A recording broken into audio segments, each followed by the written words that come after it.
उर्मिला ही talkies म्हणजे गरिबांची multiplex असं मानली जाऊ लागली। पण तिथं पण एक स्कॅम व्हायचा।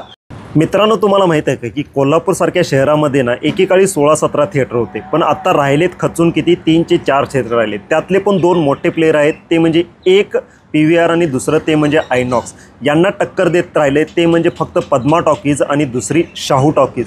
बाकीच्या थिएटरांचं नेमकं काय झालं, बाकीचे थिएटर का टिकले नाहीत, बाकीचे थिएटर का बंद पडले, त्यांच्या बंद पडण्यामागची कारणं काय, त्याच्या संदर्भातली थोडीशी या व्हिडिओमध्ये चर्चा करणार आहे। हा व्हिडिओ तुम्हाला जर तुम्ही कोल्हापूरचे असाल आणि किंवा जर बाहेरचे जरी असाल आणि कोल्हापूरमध्ये कधी पिक्चर बघितला असाल तर तुम्हाला असं थोडासा नॉस्टॅल्जिक असा ट्रिप होणार आहे या व्हिडिओमध्ये। चला तर मग आधी बोलूया की कोल्हापूरमध्ये आधी किती नेमके थिएटर होते आणि कुठले कुठले होते। त्याच्यामध्ये सगळ्यात बघा बसंत बहार, पार्वती, संगम, उषा, अयोध्या, व्हीनस, त्याच्यामध्ये उर्मिला, लक्ष्मी नाही, उर्मिला म्हणजेच लक्ष्मी, त्यानंतर सरस्वती, रॉयल, प्रभात, पद्मा, उमा, एवढे सगळे थिएटर होते ते म्हणजे कोल्हापूरमध्ये। पण त्याच्यातले आता राहिलेत किती, पद्मा, शाहू, रॉयल झालं 3 थिएटर राहिलेत, बाकी सगळे थिएटर बंद पडले। आता याच्यामागं खरोखर मल्टिप्लेक्स येणं कोल्हापुरात हा खरोखरचा मुद्दा आहे का, म्हणजे ही जे थिएटर बंद पडलेत हे मल्टिप्लेक्स आल्यामुळं बंद पडलेत का? असं जर असतं तर शाहू, पद्मा, रॉयल ह्या पण थिएटर बंद पडायला पाहिजेत, पण त्या चालू आहेत अजून। आता काही लोक म्हणतील ते पण थोड्या दिवसात बंद पडतील, बंद पडायच्या मार्गावरच आहेत, पण सध्या तरी चालू आहेत ना। आणि जर मल्टिप्लेक्समुळं जर बंद पडलं तर मला आठवण करून द्यायचे, जेव्हा आयनॉक्स आणि PVR हे मल्टिप्लेक्स यायला नव्हते किंवा या मल्टिप्लेक्सच्या चेन याय नव्हत्या कोल्हापूरमध्ये, त्याच्या आधी आपली पार्वती जी होती ना ती मल्टिप्लेक्स होती कोल्हापूरमध्ये। आता तसा पार्वती मल्टिप्लेक्सचा एक किस्सा वेगळाच आहे, त्याच्यावर आपण एक मोठा व्हिडिओ बनवला आहे, तो तुम्ही अवश्य बघा। जेव्हा पार्वती मल्टिप्लेक्स बनली तेव्हा सगळेजण तिकडं चालले, पण पार्वती मल्टिप्लेक्सला टक्कर द्यायला तेव्हा हे सगळे थिएटर चालूच होते, तेव्हा कुठलं थिएटर बंद पडलं नाही। किंवा पार्वती मल्टिप्लेक्स झाली याचा प्रभाव चांगला किंवा वाईट किंवा पॉझिटिव्ह निगेटिव्ह कुठलाच इम्पॅक्ट या बाकीच्या थिएटरवर झाला नाही आणि ते असं दिसलंच नाही। तर मग अशा काय आणि कुठल्या गोष्टी घडल्या जे एवढे सगळे थिएटर हे अचानकपणे बंद पडले? खरोखर हे तोट्यात गेले का त्याच्यामागं वेगळीच काही कारणं आहेत, काय नेमकं काय? आता मी पण थोडा बहुत रिसर्च केला, पण याच्यामागची अशी टिपिकल कारणं काही सापडली नाहीत। आता बघा उर्मिला आणि सरस्वती ह्या 2 थिएटरची तुम्हाला मी स्पेशालिटी सांगतो। जेव्हा हे थिएटर चालू होते, लाडला वगैरे पहिले पिक्चर ज्यावेळी लागत होते त्यावेळी ते ठीक होतं, पण त्याच्यानंतर उर्मिला ही टॉकीज म्हणजे गरिबांची मल्टिप्लेक्स असं मानली जाऊ लागली। आता ते तसं का म्हटली जाऊ लागली, कारण ह्या थिएटरनं एक नवीनच ट्रेंड आणला। उर्मिला टॉकीजनं कोल्हापुरातल्या एक नवीनच ट्रेंड आणला होता, तो म्हणजे फर्स्ट 5, स्टॉल 10, बाल्कनी 15 रुपये, एकदम लोएस्ट। म्हणजे यांनी काय म्हणतात ते प्राईस रेंजवर खेळायचं ठरवलं। ज्यांना तिकडं पिक्चर बघणं परवडत नाही, जसं काही पद्मा असू दे, रॉयल, प्रभात, अयोध्या या थिएटरना ज्यांना बघायला परवडत नाही किंवा पार्वतीला, ते लोक इथं येऊन पिक्चर बघणार। फक्त एवढं यांचं एक निगेटिव्ह होतं, ते म्हणजे जे पिक्चर पद्मा, अयोध्या, पार्वती इकडं लागल्यानंतर तिथून निघाल्यानंतर ते इकडे येत होते। म्हणजे पहिला पिक्चर लागणार ते पद्माला वगैरे आणि मग तिकडून झाल्यानंतर इकडे येणार, पद्माला दुसरा पिक्चर आला की मग इकडं तो पिक्चर लागणार। म्हणजे तुम्हाला 50 रुपयाचं जर तिकीट परवडत नसेल तर तुम्ही फक्त 2 आठवडे थांबायचं, 2 आठवड्यानंतर आपल्या मल्टिप्लेक्समध्ये तो पिक्चर येतोय आणि मग तुम्ही निवांत कमी पैशामध्ये तो पिक्चर बघायचा। पण तिथं पण एक स्कॅम व्हायचा। आता ह्या स्कॅमला ना खूप लोक रिलेट करतील। हा होता उर्मिला पिक्चरमधला म्हणजे उर्मिला थिएटरमधला स्कॅम। आता जेव्हा मी कॉलेजला होतो, आमचा जो ग्रुप होता, आम्ही म्हणजे 5-10 रुपये असे सगळे गोळा करून जाणार, 5 रुपयात पिक्चर बघायचा। पण ज्यावेळी तिथं जाणार ना, ज्यावेळी तिकीट काढायला उभारणार त्या लाईनीमध्ये, त्या ग्रिलमध्ये उभारणार, तिथं असं रेलिंग आहे, त्या रेलिंगमध्ये उभारायचं आणि उभारल्यानंतर जेव्हा आपला नंबर आहे तिकीट तिथे गेल्यावर ते कळणार फर्स्ट 2 द्या म्हटलं ना, ते म्हणणार फर्स्ट संपलंय आणि बरोबर त्यांच्या शेजारीच तिथे एक माणूस ना 5 रुपयाचं फर्स्ट तिकीट ते 7 रुपयाला विकत तिथं उभारलेला असणार। आत्ता हे आठवून हसू येते, पण त्यावेळी ना खरोखर राग यायचा की बाबा हा थिएटरवाल्यांचाच माणूस आहे, यांनी 5चं तिकीट 7 रुपयाला विकायला लावलं आहे, किंवा हा ब्लॅकवाला माणूस आहे त्यानं सगळी फर्स्टची तिकीटं विकत घेतलेत। आता फर्स्ट 5, 10, 15 आता आपल्याला खूप कमी वाटते तसं, म्हणजे हसू येते, पण त्यावेळी ना खरोखर तो राग यायचा की हा यांचाच माणूस आहे, काय 2 रुपये असं का करा लागलाय।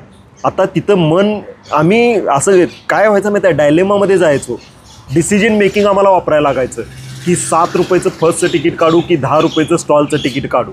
पण शेवटी आम्ही 7 रुपये देऊन ते फर्स्टचंच तिकीट काढणार आणि जाऊन बसणार. पण तो एक स्कॅम तिथं नक्की व्हायचा.